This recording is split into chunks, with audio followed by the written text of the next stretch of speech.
Hi, this is Maria Hussain. I'm working as international intern in 518 Memorial Foundation, and I'm from Bangladesh. And today I talked in GIC. My topic was Tears of Fire, True History of Struggle. And I was talking about the genocide which was happened in 1971 by West Pakistani militaries and the local collaborators from Bangladesh. And we couldn't punish them yet, so I'm just asking everyone to help us and to be concerned about the issue of our struggle, and please speak up and help us to punish the war criminals who did this. Thank you. I'm here today. I'm working for 518 Memorial Foundation, but today I'm not talking about 518 or Korea. Today I want to talk about my country, Bangladesh, human rights violation in Bangladesh, and the genocide, which actually it was a genocide, but the people, they really doesn't know about it very well. So at first I like to show a documentary so you can visualize it, and then I can talk, or if you have any question, I can answer your questions. Thank you. Enjoy.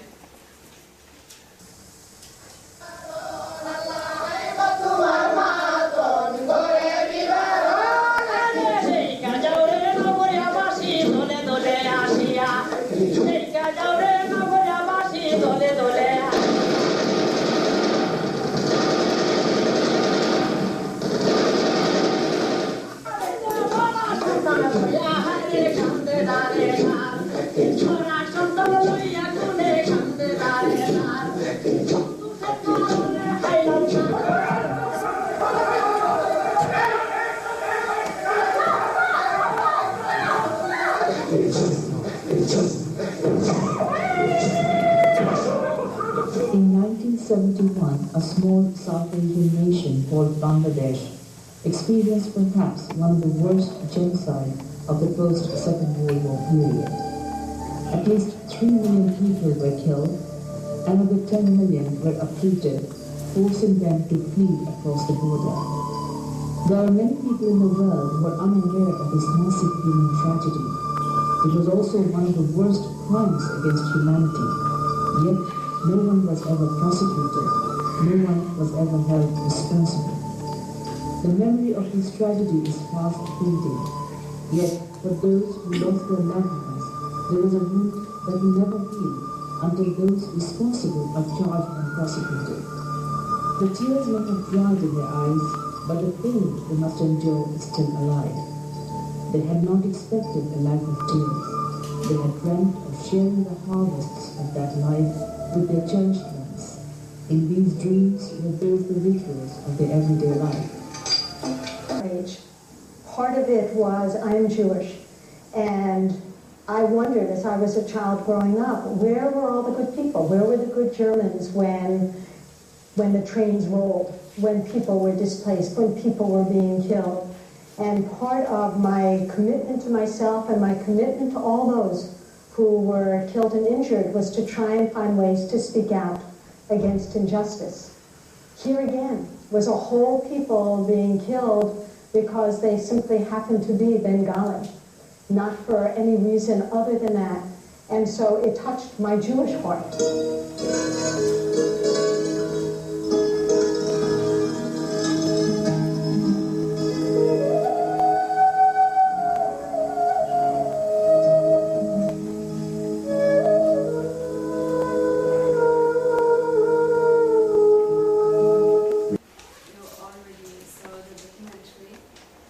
But actually we got our independence, and we had to pay a lot for our independence. So we cannot forget who actually lost. Actually at that time every family was victim of that crime and that genocide time, except the local collaborators. Even in my family, my grandfather at that time was in West Pakistan for his service. But the local collaborators in East Pakistan, in my village, they thought that he went for as freedom fighters. So they burned 2 times our home. So we cannot forget it, and it's like we wanna say it's never like too late. So what actually we did nothing. We couldn't punish any of the war criminals. Now they are living in Bangladesh. They were local collaborators. At the time, the Prime Minister, our father of fashion, Bangabandhu Sheikh Mujibur Rahman, he actually drafted an international crime tribunal to punish them. But in 1975, he was also assassinated by the militaries of Bangladesh with his whole family. So only 2 of his daughters at the time was alive because they were in UK. So after his assassination, every political and social everything changed. Also the local collaborator, we told them Rajakar. We have some special term like Rajakar, Mir Jafar, for they are against the country. We told them Mir Jafar or Rajakar. So they came back. At the time they were in maybe UK or Pakistan. They took asylum in 1971, but after that they start living in Bangladesh. And even in 2000, the sad part was 2 or 3 of them were minister in our country, Bangladesh. Our flag, it was always flying in their car. How? We couldn't forget. They were behind. They were behind the genocide. But we couldn't punish too. They had a power too. How? This is our questions. I'm sorry to show this kind of sad documentary, but still the Bangladeshi, we want to show the people we sacrifice a lot to get the independence. In Korea, I visited Korea only. I was in Bangladesh before. Korea is my first overseas. I'm here, but every time if I told someone I'm from Bangladesh, even if someone know the name, they ask, oh yeah, we know Bangladesh is the most happiest country, how? Or yeah, we know in Bangladesh there's lots of floods every year, but they doesn't know what's the actual story behind. 3 million people, it's not a joke. We couldn't forget them. They did it. At least they are also people of Bangladesh. How they can kill? Their reason, we were not pure Muslims. Is it the fault? It's not. We have the right to practice our religion. So they cannot kill. In 1972, by Shimla Agreement between India and Pakistan, we backed the Pakistani military who were war prisoner. So we couldn't punish them. And still now Pakistan never told us they are sorry for that. We are not talking about Pakistani people or Pakistani government. Just we want to say the Pakistani military, they did it. So at least they should say one time sorry to us. They should be sorry. And nowadays it's almost 40 years past, but we couldn't punish them. So I just want to say we are not geopolitically important, maybe, but still we are human beings. So please support us. At least, please, in your position, at least try to speak up or try to say, yeah, it's a genocide. So please punish the war criminal. That's it. Thank you.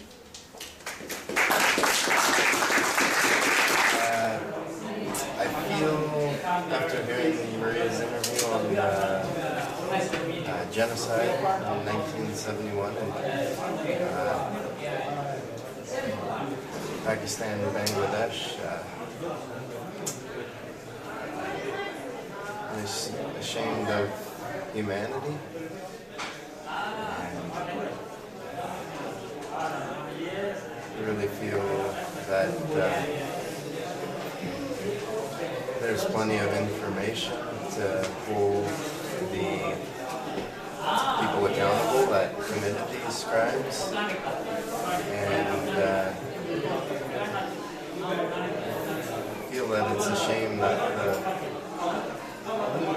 countries we're citizens of, the world powers,